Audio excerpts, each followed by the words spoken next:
Hilton Head Island, low tide at 12:07 p.m. Eastern Daylight Time.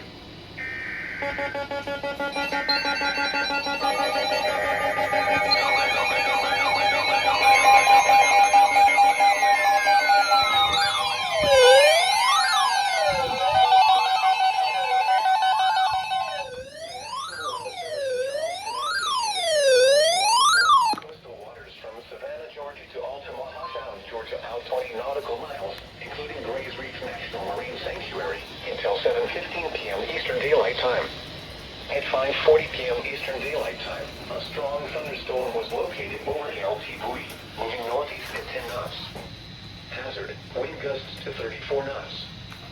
Source, radar indicated. Impact, small craft could be damaged and briefly higher winds and suddenly higher waves. Locations impacted include Doughboy Sound Buoy D, ALT Buoy, Buoy DH, Altamaha Sound, Sapelo Buoy South and Grays Reef Buoy. Move to safe harbor until hazardous weather passes.